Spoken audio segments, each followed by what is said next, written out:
ভেবেছিলাম এই বিষয়টা নিয়ে কোনো কথা বলবো না, কারণ রাজনৈতিক আলাপ মানেই নানান ধরনের তর্ক বিতর্ক, অনেক ধরনের সম্পর্ক নষ্ট। কিন্তু ফেসবুকে এত এত পোস্ট, মানুষের এত এত লেখা দেখে মনে হচ্ছে যে না, অ্যাটলিস্ট নিজের কথাটা বলি, আর না হলে ভিতরে এক ধরনের অ্যাংজাইটি হচ্ছে। যদিও আমি জানি যে এখানে অনেকেই আছেন দ্বিমত পোষণ করবেন, অনেকেরই আমার সাথে মতের মিল হবে না, কিন্তু দেখেন আপনারা অনেকেই আছেন যে ফেসবুকে বিভিন্নভাবে পোস্ট দিচ্ছেন যে যেমন বাংলাদেশ আন্দোলনের পরে যেমন বাংলাদেশ আপনারা চেয়েছিলেন তেমন বাংলাদেশ আপনারা পাচ্ছেন না।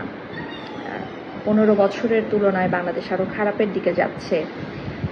আপনাদের যে প্রত্যাশা ছিল এই আন্দোলন ঘিরে, প্রত্যাশার সাথে প্রাপ্তির মিল হচ্ছে না। এরকম বিভিন্ন পোস্ট অনেকেরই দেখলাম। আমাকে একটু বলবেন যে আসলে কেমন বাংলাদেশ আপনারা চেয়েছিলেন?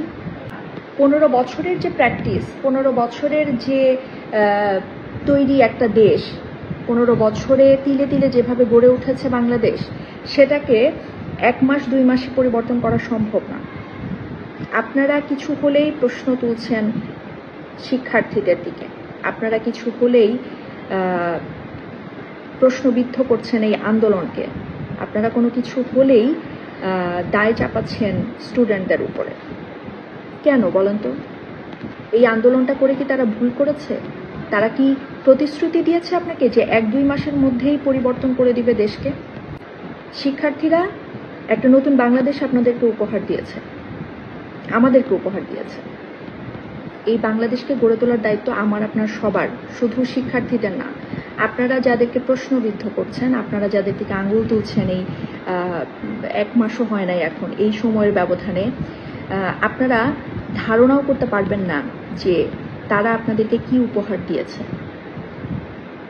তারা মানে স্টুডেন্টদের আন্দোলনটা কেন সফল হয়েছে জানেন?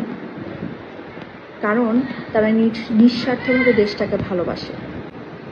দেশের অর্থনীতি একেবারেই ভঙ্গুর, নাই বললেই চলে, রিজার্ভ নাই। যেসব রেমিটেন্স দেশে এসেছে তার কিচ্ছু নাই। এক একটা প্রজেক্টে উন্নয়নের নামে কোটি কোটি টাকা লুটপাটের খবর আমরা প্রতিদিন পাচ্ছি। এখন গত 15 বছরে যে পরিমাণ ট্যাক্সের বোঝা মানুষের উপর দেয়া হয়েছে সেগুলোর কোনো হিসাব নাই।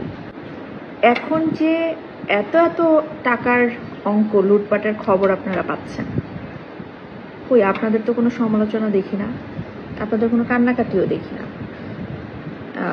গরু ছাগল হাঁস মুরগির জন্য যে কান্নাকাটি আপনারা করেছেন, কয়েক হাজার কোটি টাকা, কয়েক শত কোটি টাকা লুটপাটের খবরে আপনাদের কি কোনো ধরনের কোনো অনুভূতি বা কোনো ধরনের কোনো প্রতিক্রিয়া তৈরি হয় না?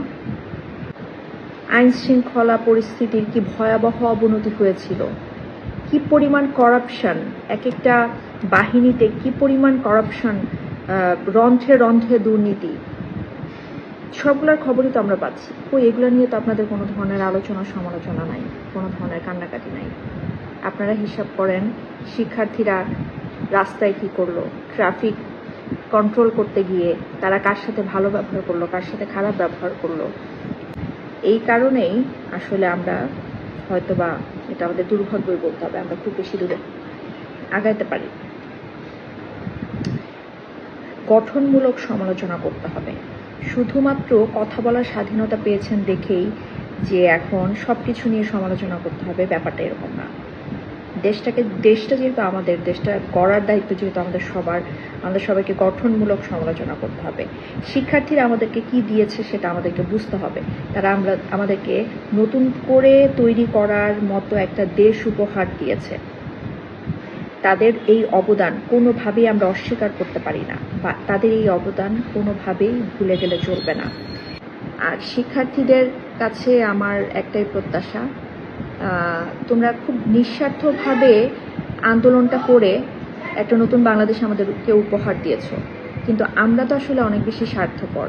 তাই আমরা অনেক সাজানো গোছানো একটা বাংলাদেশ অনেক অল্প সময়ের মধ্যেই তোমাদের কাছে চাই। এই জন্যই এখন থেকেই তোমাদের সমালোচনা করছি, কিন্তু তোমরা আসলে আমাদের সমালোচনায় কান দিও না। তোমরা নিজেদের মতো করে যেভাবে আন্দোলন করে দেশটাকে ছিনিয়ে এনেছো, ঠিক সেভাবেই সময় নিয়ে দেশটাকে গড়ে তোলো। কারণ ভবিষ্যতে বাংলাদেশটা আসলে তোমাদেরই হবে, তাই তোমরা নিজেদের হাতে বাংলাদেশটা গড়ে তোলো। খুব সুন্দর